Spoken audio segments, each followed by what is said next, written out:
On Washington Unplugged, EU Ambassador John Bruton.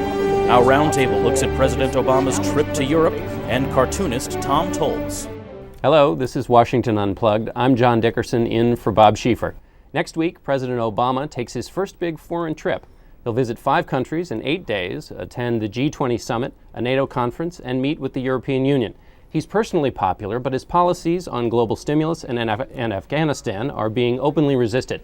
What kind of reception will he get? I'm joined by European Union Ambassador John Bruton, also the former Prime Minister of Ireland. Welcome. I want to ask you this morning about Afghanistan. You were at the White House. What did you hear? What's your reaction to the president's new plan? Well, I heard clearly that the target is to ensure that Al-Qaeda and terrorism do not prosper in either Afghanistan or in Pakistan, and that the goal is to ensure that that doesn't happen.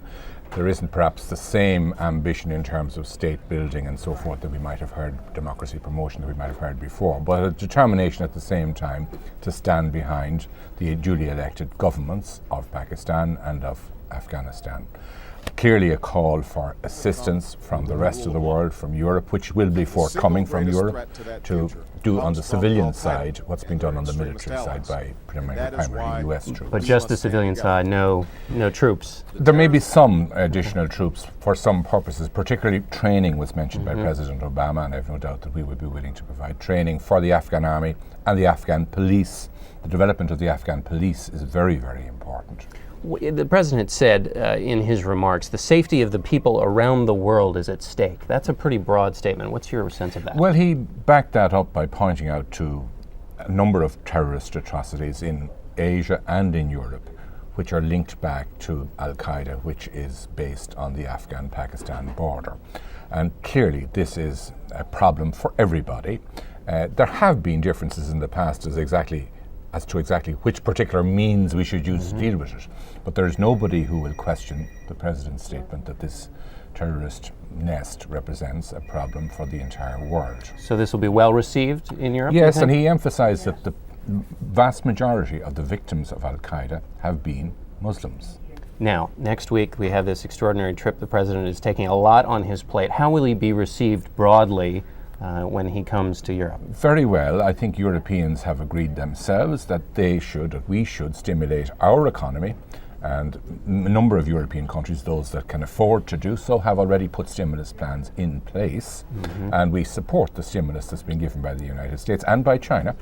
We also support the efforts that are being taken to recapitalize the banks. In Europe, we're doing it by many cases by nationalization. Here in the United States, it's been done by other methods, and also to remove the toxic assets. That those assets have to be valued and removed from the system so that the financial system can breathe again. There has been some resistance, though, in France and Germany on the question of stimulus, and then we, of course, had the former Czech prime minister saying that the stimulus package was a way to hell.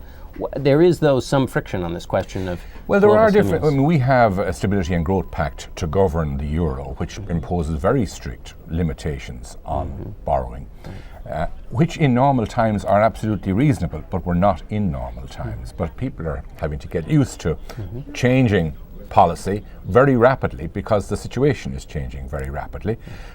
Some European countries, notably Germany, have been prepared to go quite far in promoting stimulus. Others, for reasons concerned with the aging of their own populations or their own fiscal positions, are a little bit more cautious. How will we know that this has been a success, this visit? What's plausible here, and what's the best outcome of this visit? I think we're going to see, coming from this, commitment to better regulation of the financial system, commitment to substantial increases in funds for the IMF. Because if governments are going to take on the debts of banks, who's going to look after the finances of governments? There has to be somebody to stand behind governments, and the IMF needs more funds so that if governments get into difficulty, they too can get assistance to be tided over. You were here during the Bush administration. Now you see the new team in town. What are the differences? What have you noticed of the differences? Well, I think there's a willingness to confront unpleasant facts that's notable in this administration. I was particularly heartened, for example, by what Secretary of State Clinton had to say in the last 2 days about the extent to which consumption of drugs by Americans, and she could have said Europeans as well, is contributing to the problems of law and order in Mexico. And that we must take our responsibility as societies which are consuming illegal drugs for the destabilization that is resulting in countries like Colombia and in Mexico. And I think that will be very much welcomed by people in Latin America, who are very good partners of ours and whom we must assist in every way. Excellent. Ambassador John Bruton, thank you very much. You're watching Washington Unplugged on CBSNews.com.